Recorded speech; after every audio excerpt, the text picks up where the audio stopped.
নমস্কার। আচ্ছা, বলতে পারেন মায়ের ভালোবাসা পরিমাপ করার মতো কোনো ব্যারোমিটার আজ পর্যন্ত কি পৃথিবীতে হয়েছে নাকি আছে? আমি বলবো না।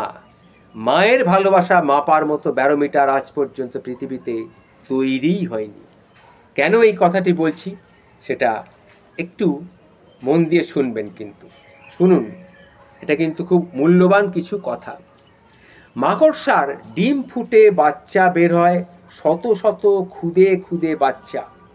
ক্ষুধার্ত বাচ্চাগুলোকে পৃথিবীতে আসার পরেই খাদ্যের দরকার, কিন্তু মা মাকড়সা বাচ্চাদের ছেড়ে খাবার আনতে যেতে পারছেন না, এই ভয়ে যে বাচ্চাগুলোর যদি কোনো ক্ষতি হয়ে যায়। নিরুপায় মা মাকড়সা তখন নিজেই শেষমেশ নিজের দেহটাকে বাচ্চাদের খাদ্য বানায়। বাচ্চারা খুঁটে খুঁটে মায়ের দেহ খেয়ে একসময় চলে যায়, আর যার পথে চলে যায়, পেছনে পড়ে থাকে শুধু মায়ের খোলসটা। এই হচ্ছে মা। আরেকটা ঘটনা বলি। জাপানের ভূমিকম্পের সময়কার কথা এটা। উদ্ধারকর্মীরা একটি ভেঙে পড়া বাড়ির ধ্বংসস্তূপের নিচে থেকে জীবিত কাউকে উদ্ধার করবার কাজে হাত লাগিয়েছে। এই সময় বাড়িটির একটা থাম্বা ভেঙে পড়েছে। সেই থাম্বার নিচে একটা মহিলার মৃতদেহ তারা দেখতে পেল। তা মহিলাটির পিঠের উপর দিয়ে সিমেন্টের থামটা পড়েছে। মহিলাটি হাঁটু গেড়ে সেখানে উবু হয়ে বসে আছেন, যেন থামের আঘাতে তিনি কিছু একটাকে আড়াল করার চেষ্টা করছেন। রেস্কিউ টিম সেখানে গেল, থামটাকে কেটে মহিলার মৃতদেহ উদ্ধার করার পর তারা কি দেখলো জানেন? দেখলো সেখানে একটা ফুটফুটে বাচ্চা সন্তান তারা দেখতে পেল। এই হচ্ছে তার জীবনটা যদি বেঁচে যায়, এই আশায় সে মা বাচ্চাটাকে বাঁচাবার জন্যে নিজের শরীরটাকে সে দিয়ে দিল, কিন্তু বাচ্চাটাকে বাঁচিয়ে দিয়ে গেল। এই হচ্ছে মা। এই মায়ের কোনো পরিমাণ করা যায় না, কোনো ব্যারোমিটার আজ পর্যন্ত পৃথিবীতে আবিষ্কৃত হয়নি মায়ের এই ভালোবাসার পরিমাপ করার। আরও একটা ঘটনা বলি। শহরের কোনো একটা বৃদ্ধাশ্রমের সকলের দৃশ্য।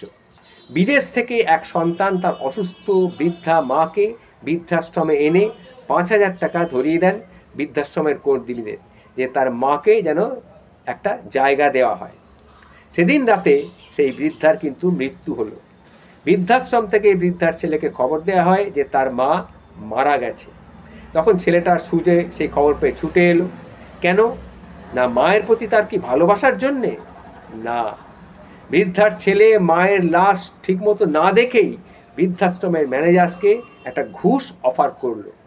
আপনাকে 20,000 টাকা দিচ্ছি, আপনি শুধু পুলিশকে জিজ্ঞাসাবাদ করতে এলে বলবেন যে এই মহিলাটিকে আপনি রাস্তার উপরে মৃত পেয়েছেন।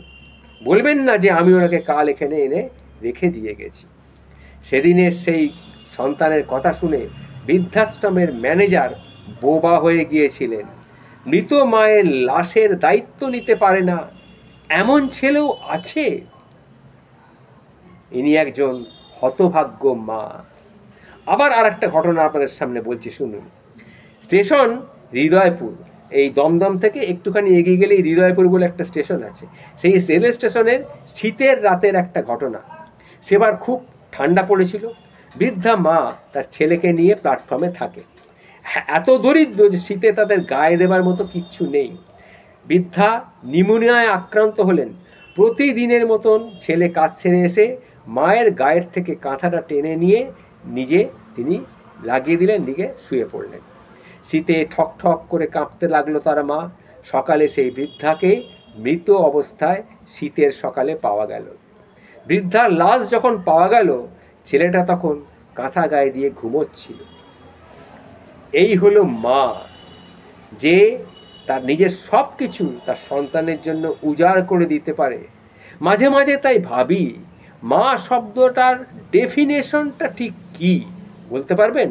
মা শব্দের ডেফিনেশনটা কি? খেই হারিয়ে ফেলি আমি। পাতালের তলায় খুঁজে পাওয়া যাবে কি, নাকি দূরের গ্যালাক্সি ভ্রমণ করে পাওয়া যাবে? কিন্তু মা নামক মানুষটার ভালোবাসার থই কিন্তু পাওয়া যাবে না।